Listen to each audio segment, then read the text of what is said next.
Sir Prabowo ini semakin kuat, sehingga kaum kalah ini hanya bisa dapat hiburan dari akrobat sang pengamat.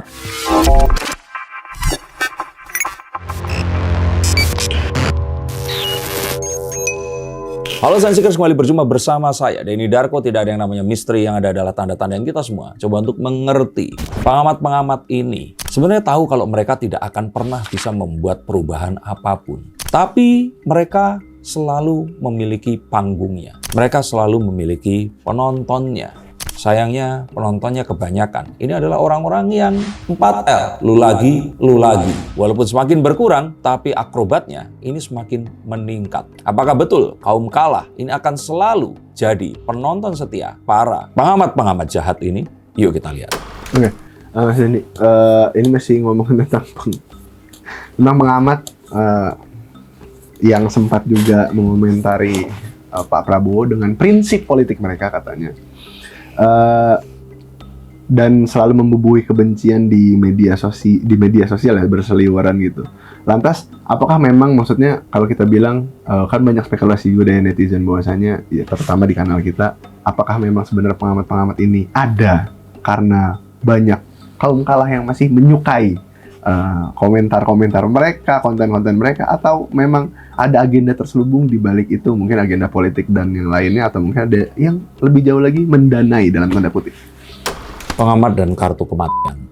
Kartu kematian bukan artinya mati secara harafiah, tapi lebih tepatnya adalah sebuah gerbang dari hidup menuju mati. Perubahan dari ada menjadi tidak ada dan menjadi ada lagi dalam agama-agama samawi. Karena sejatinya jiwa atau spirit kita ini nggak terus kemudian akan mati, tapi berpindah alam seperti itu. Nah, tapi saya ingin melihat kartu ini lebih kepada bagaimana mereka ini itu selalu menarasikan bahwa apapun yang terjadi, kesalahan yang ditimbulkan itu selalu diobatinya hanya dengan kematian, hanya dengan mengganti pemerintahan. Sejatinya itulah pengamat-pengamat jahat, dan itu cara membedakan mana yang baik, mana yang jahat. Kalau pengamat baik, mereka akan kritis, mereka akan protes, mereka akan terus menyuarakan, tapi mereka tidak pengen mengganti pemerintahan secara inkonstitusional. Maka mereka akan terus mencoba untuk menyuarakan. Dan ini sesuatu yang wajar dalam demokrasi dan selalu dibutuhkan. Apakah mereka otomatis menjadi oposisi? Tidak. Karena sejatinya oposisi itu adalah sesuatu yang akan selalu melawan pola pikir.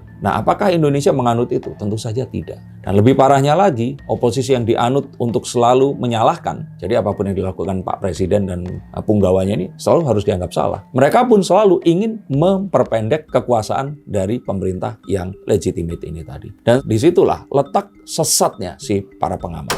Apakah maksudnya pada akhirnya jadinya mereka sesat ini karena terpapar oleh algoritma aja, atau mungkin memang ya ada agenda politik tertentu di balik itu, Mas?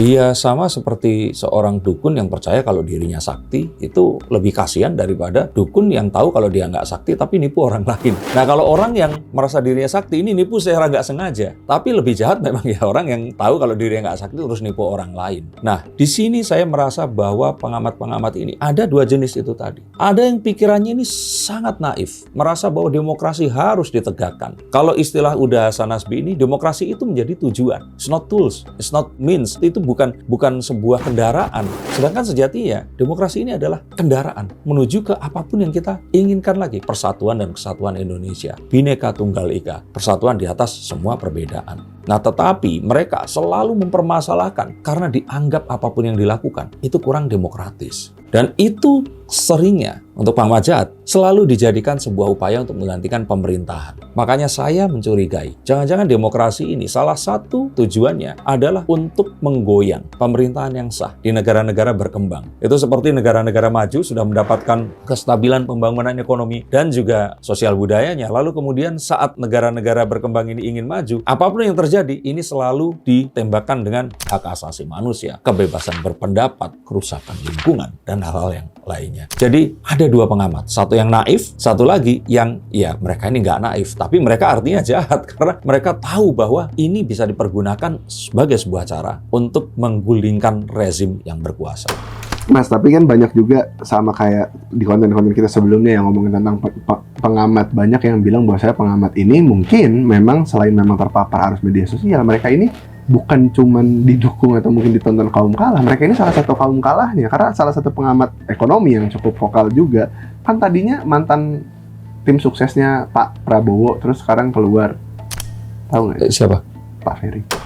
Oh, kalau Pak Ferry ini kan Pak Profesor Ferry Latuhin ya. Kalau saya kira sih beliau ini nggak memiliki satu intensi untuk menyerang Pak Prabowo. Beliau ini menyampaikan pandangannya yang mana untuk ekonom. Memang kondisi saat ini memang kondisi yang menyeramkan. Jadi istilahnya kita ini sedang di kapal sebesar Titanic misalkan seperti itu. Beliau ini adalah penumpang, tapi dia ini mantan nahkoda atau mantan kru kapal lautnya ini tadi. Dan dia tahu ini menuju ke sesuatu yang buruk. Tapi kalau dia ditanya jalan mana yang lebih bagus, dia pun juga nggak berani mengatakan jalan yang lain ini akan jauh lebih bagus. Karena ini ya not win-win choice gitu. Either worse atau ya apa Leo kalau worse satu lagi sama ya. Worse and worse kan? Iya makanya. Jadi worse A sama worse T gitu loh. Ya kondisinya kan sama. Dan kalaupun ternyata dia memiliki banyak teori dan sebagainya, saat dia didudukkan di posisi Pak Purbaya, dia pun mungkin nggak akan bisa melihat dengan cara yang sama juga. Jadi ini sebenarnya bukan saat di mana kita akan saling memintari. Saling mengatakan bahwa,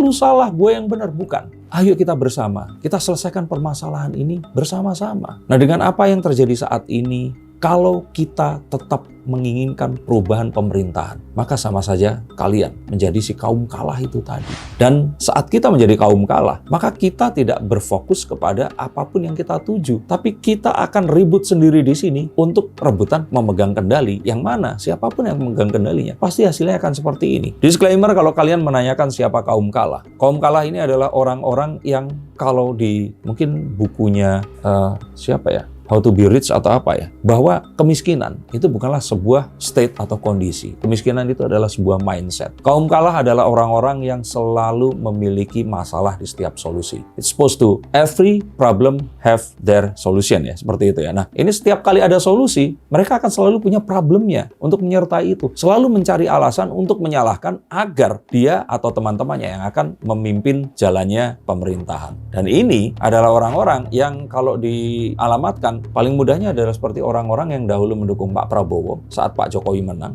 2 kali. Dan saat terus kemudian Pak Prabowo ini pindah ke Pak Jokowi, mereka nggak mau mendukung Pak Prabowo dan mereka kalah untuk ketiga kali.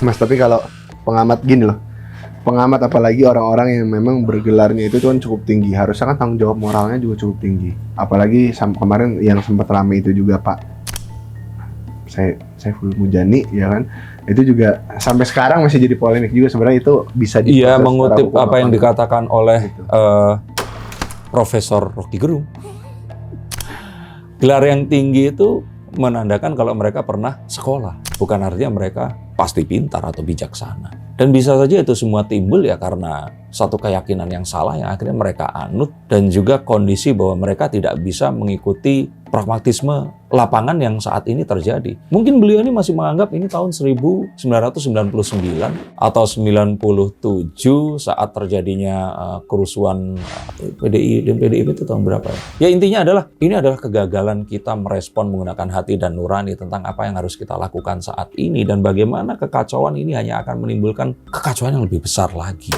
Ya, sikap pemerintah itu harus seperti apa? Maksudnya ini kan juga kekacauannya juga masih berjalan gitu. Apakah memang harus ada tindakan yang membuat efek jera, maksudnya jadi sebuah contoh ya, kayak walaupun lu pengamat ataupun memang semakin besar gelar lu dalam pendidikan formal, itu justru akan semakin besar beban tanggung jawabnya juga, biar nggak banyak orang-orang yang mungkin kalau kita bilang dengan gelarnya itu jadi memantik api pertikaian. Kita akan sampai ke sana, tapi yang paling mudah di sini adalah pemerintah harus menjamin kebebasan memberikan pendapat seaman mungkin, bahkan pendapat yang paling keras sekalipun. Tetapi siapapun yang berpendapat ini harus dilegitimasi dulu siapa. Yang artinya setiap orang harus mendaftarkan sosial media mereka sesuai dengan identitas dan tempat tinggal mereka.